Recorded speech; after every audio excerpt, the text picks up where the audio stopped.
Hello viewers, I am Fronica ma'am. Today I am going to discuss class 12 economics, Indian economic development, chapter number 1, Indian economy on the eve of independence part 2.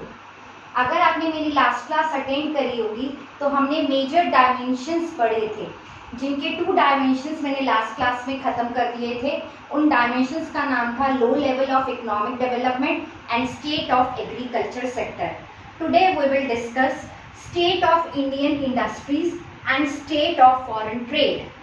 तो state of Indian industries, आपके देश में जब आपका देश आज़ाद हुआ या हम जब ब्रिटिशर्स के गुलाम थे तो उस समय आपके देश की इंडस्ट्रीज की क्या हालत थी वो हम इसमें पढ़ेंगे। इंडस्ट्रीज के लिए स्टेट ऑफ इंडियन इंडस्ट्री मतलब मैन्युफैक्चरिंग सेक्टर की उस समय आपके देश की क्या हालत थी वो हम इस टॉपिक में पढ़ेंगे।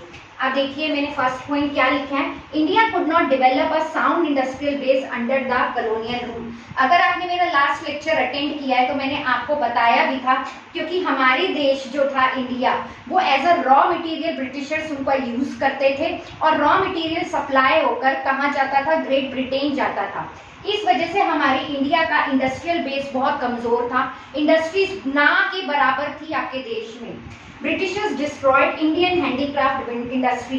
मैंने आपको बताया भी था कि हमारे देश जो था हैंडीक्राफ्ट बिजनेस में वेल डेवलप था, लेकिन ब्रिटिशर्स ने हमारे साथ क्या किया, हमें फोर्स किया कि हम क्या उगाएं, हम रॉ मटेरियल उगाएं और वो सप्लाई होता था ब्रिटेन में।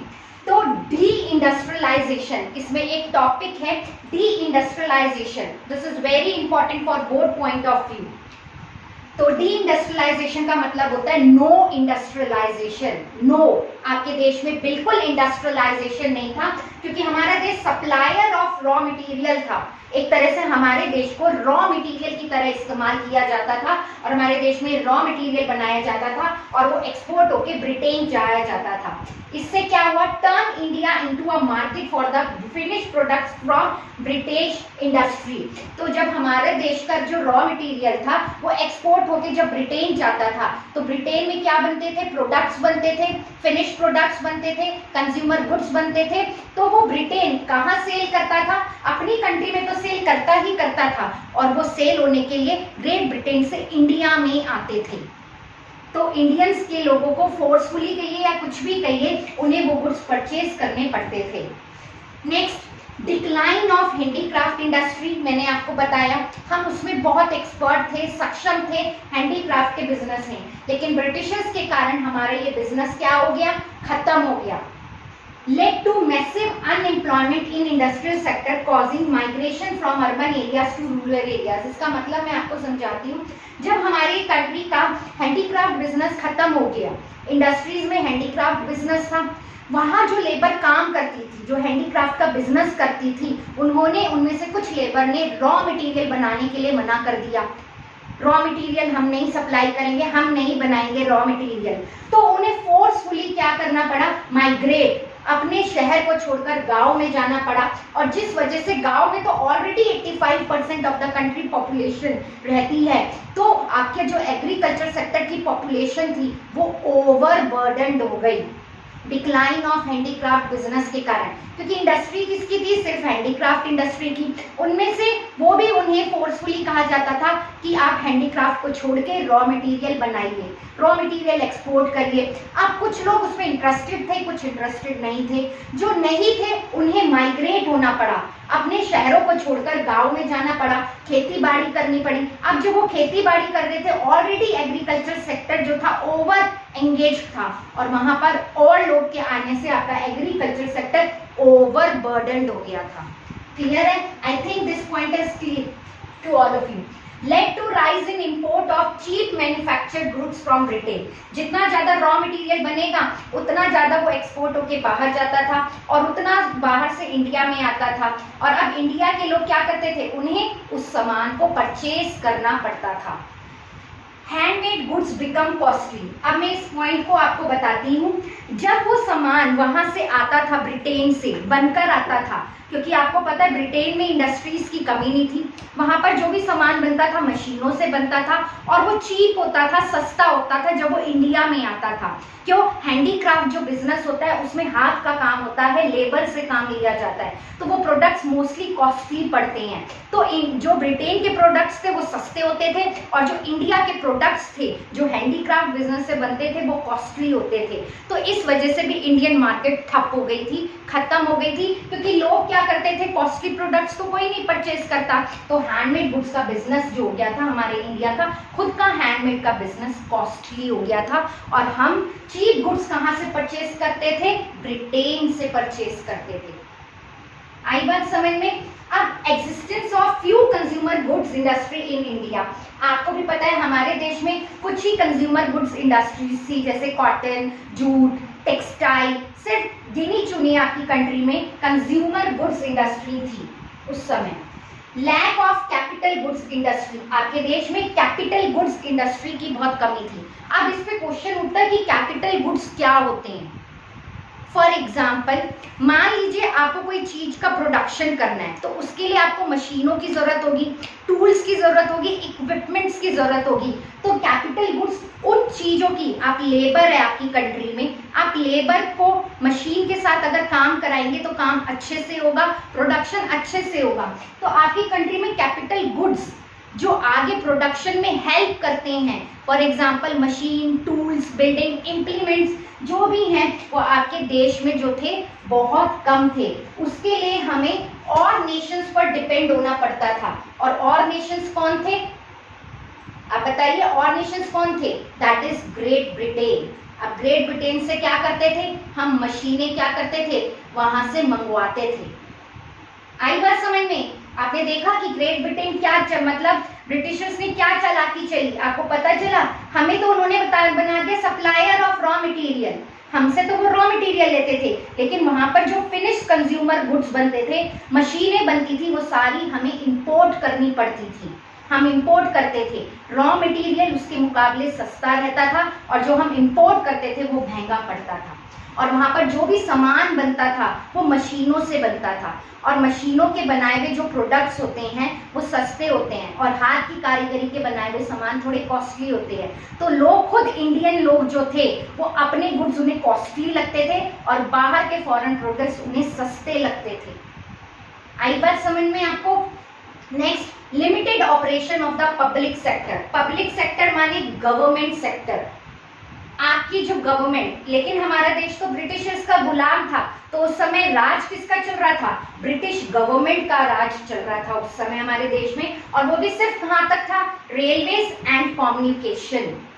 आपने सुना होगा पोस्ट एंड टेलीग्राम, टेलीफोन्स वगैरह। और मेरे को तो ये लगता है, मेरे को क्या, आई थिंक जब हम ब्रिटिशर्स के गुलाम थे तो हमारे देश को कुछ फायदा हुआ या ना हुआ, और रेलवे से हमें फायदा जरूर हुआ था, लेकिन उसमें भी उनका लालच छिपा हुआ था ग्रेट ब्रिटेन का, क्योंकि उन्हें एक्सपोर्ट कैसे करते, थ्रू एक्सपोर्ट कैसे करते, ब्रिटेन कैसे सामान पहुंचाया जा रहा था? वो रेलवे के द्वारा पहुंचाया जा रहा था। आप ये मत सोचिए कि इंडिया को इससे फायदा, इंडिया को फायदा हुआ था, लेकिन ब्रिटेन ने ये अपने फायदे के लिए चीजें बनाई थी, क्योंकि उस समय इंडियन गवर्नमेंट नहीं थी, जो भी गवर्नमेंट थी वो ब्रिटिशर्स की गवर्नमेंट थी, ग्रेट ब्रिटेन की गवर्नमेंट थी, वो उन्होंने हमें अपना कॉलोनी बना रखा था। क्लियर है आप सबको?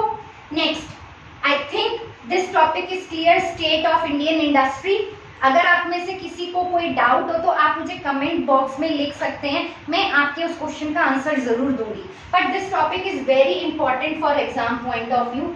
Definitely deindustrialization and decline of handicraft industry question will come in your board exam. Definitely 100%. Next, state of foreign trade. अब फॉरेन ट्रेड क्या होता है? एक्सपोर्ट इंपोर्ट की यहाँ बात हम करेंगे। Restrictive trade and tariff policies थी। रिस्ट्रिक्टिव मतलब रुकी, मतलब रिस्ट्रिक्ट मतलब उन्होंने रिस्ट्रिक्शन रखी थी, रोक लगा रखी थी ट्रेड पे। किसका ट्रेड? एक्सपोर्ट और इंपोर्ट का ट्रेड। टैरिफ पॉलिसीज थी उनकी, टैक्स की जो उनकी पॉलिसीज थी, उनकी वजह से भी हमारे देश के फॉरेन ट्रेड पर बहुत असर हुआ था, एक्सपोर्ट इंपोर्ट के बिजनेस पर बहुत ज्यादा असर हुआ था। अब इसमें फर्स्ट पॉइंट है composition of foreign trade. Composition of foreign trade मतलब इंडिया से क्या चीज as a raw material export होके जाता था? Raw silk, cotton, wool, sugar and indigo. अगर आपको इंडिगो का बिजनेस देखना है तो इस पे एक मूवी भी बनी हुई है, that is Mohenjodaro. Hrithik Roshan star है, you can see that movie also.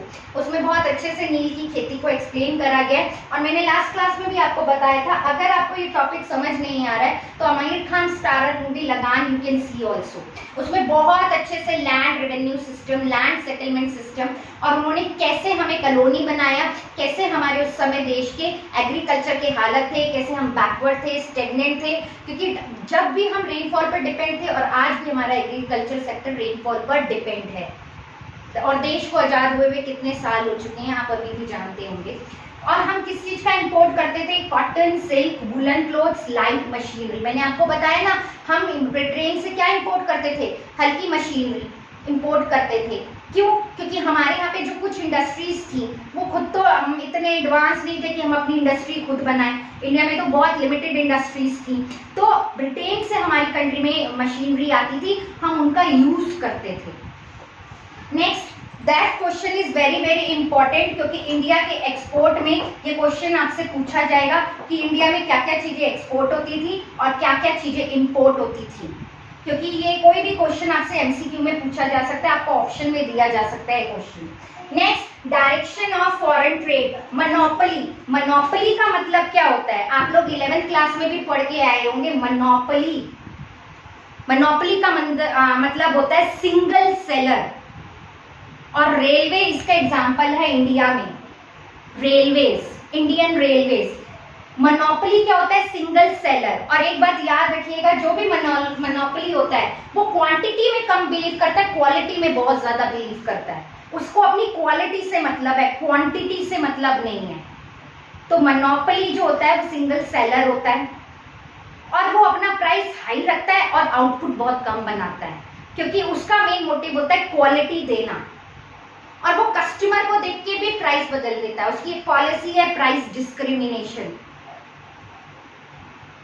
ठीक है, तो आप लोगों ने डायरेक्शन ऑफ फॉरेन ट्रेड में मोनोपोली, मोनोपोली मतलब सिंगल सेलर, और मैंने आपको अभी इसका एग्जांपल दिया इंडियन रेलवेज। और ये आपने 11th क्लास में माइक्रो इकोनॉमिक्स में मार्केट में आपकी 3 मार्केट है, perfect competition, monopoly and monopolistic competition. तो आपने पढ़ा होगा कि मोनोपोली क्या होती है।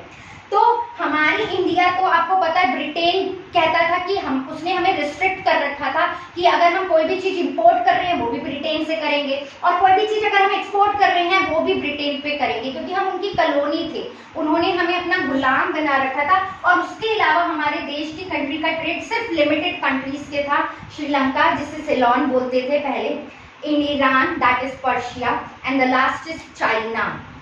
Next, generation of export surplus. अब क्या हुआ, हमारे देश में जो भी सामान एक्सपोर्ट होके जाता था रॉ मटेरियल, तो उससे ब्रिटेन में जब वो एक्सपोर्ट होके जाता था तो इंडिया में पैसा आता था।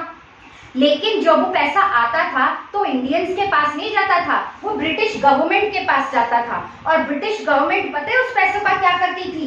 ब्रिटिश गवर्नमेंट उस पैसों को क्या करती थी? This export surplus used to make payment, अपने पेमेंट करने के लिए इनविजिबल आइटम्स लाइक सर्विसेज। मतलब कैसी सर्विसेज देने में? Telecommunication, post and Telegram. अपने एक्सपेंसेस ऑन वॉर में वो पैसा खर्च करती थी। जो भी एक्सपोर्ट से हमारे देश में पैसा आता था वो अपनी सर्विसेज देने में, for example post and Telegram, communication, railway की सर्विस देने में, इनमें यूज करती थी। और जो वॉर में खर्चा होता है वो इंडिया के पैसों का, जो एक्सपोर्ट होकर इंडिया का पैसा आता था वो उनको इन चीजों में खर्च करती थी। Thus, export surplus led to the economic drain of Indian wealth.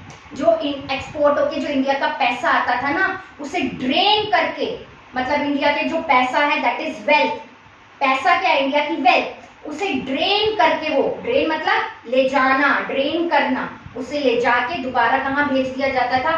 Britain में भेज दिया जाता था। और वो खर्चा किसमें किया जाता था? अननेसेसरी इनविजिबल आइटम्स में खर्च किया जाता था, रेलवेज की सर्विसेज देने में, कम्युनिकेशन में, पोस्ट एंड टेलीग्राफ में, और जो उनके वॉर के खर्चे होते थे वो उसी पैसों से करे जाते थे। Because of the more export there was scarcity in the domestic market. और इसका एक बहुत बुरा असर भी हुआ था। आप जो एक्सपोर्ट होके पैसा आता था वो इतना क्योंकि वो इन सब चीज़ों में खर्च हो जाता था, तो इंडिया के पास, जो इंडिया के लोग जो थे उनके पास लिमिटेड ही अमाउंट बच पाता था। डोमेस्टिक मार्केट में भी शॉर्टेज हो जाती थी सामानों की, क्योंकि उनका ज़्यादातर पैसा जो ब्रिटिश गवर्नमेंट के पास आता था वो इंडियंस के पास नहीं ज़्यादा पहुंच पाता था, क्योंकि वो ज़्यादातर तो लगान में ही ले लेते थे। ब्रिटिश गवर्नमेंट लगान तो वैसे ही लेती थी, और जो भी पैसा एक्सपोर्ट से आता था वो इंडियन पीपल्स को इतना नहीं मिलता था, और उससे हमारे देश की में स्कैर्सिटी मतलब कमी भी हो जाती थी चीज़ों की, जो हम खरीद भी नहीं पाते थे क्योंकि इतना मनी नहीं था हमारे पास। प्लस और वो जितना भी पेमेंट आता था एक्सपोर्ट से, जितना भी पैसा आता था वो services, expenses on war. Services का मतलब मैं आपको बता देती हूँ क्या होता है। गुड्स वो होते हैं जिसे आप छू कर देख सकते हैं। सर्विसेज क्या होती है, जैसे मैं आपको पढ़ा रही हूँ तो मैं आपको क्या दे रही हूँ, अपनी सर्विस दे रही हूँ। लेकिन गुड्स के लिए भी हमें पे होता है। जैसे गुड्स क्या है, जैसे मान लीजिए ये स्केल है, मैंने ये स्केल कहीं ना कहीं से परचेज करा होगा 5 रुपीज़ का, इसे मैं छू कर देख सकती हूँ, दैट इज अ गुड, और इसके लिए मैंने पे भी किया है। अगर आप मेरे बैंगल्स की बात करेंगे, मैंने परचेज की हैं और ये गुड्स है, मैं इन्हें छू कर देख सकती हूँ और इसके लिए मैंने पे भी किया है। लेकिन सर्विसेज क्या होता है जिसे आप छू नहीं सकते, विच यू कांट टच, लेकिन हम उसके लिए पे भी करते हैं। फॉर एग्जाम्पल मैं आपको पढ़ा रही हूँ, मैं आपको पढ़ा रही हूँ तो मैं आपको क्या दे रही हूँ, अपनी सर्विस दे रही हूँ। फॉर एग्जाम्पल हम hotel, restaurant, cinema hall, restaurant, cinema hall, banking sector, ATM booth, ये सब क्या हैं, they all are service sector. और आई थिंक ये सब आप 10th क्लास इको में पढ़ के आए होंगे कि what is the basic difference between goods and services. अगर आपको मेरा वीडियो अच्छा लगे तो please like, share and subscribe ज़रूर करिए, और अगर कोई डाउट हो तो आप मुझे कमेंट सेक्शन में लिखकर भेजिएगा, मैं आपके डाउट ज़रूर क्लियर करूँगी। मिलते हैं अगले वीडियो में। Thank you.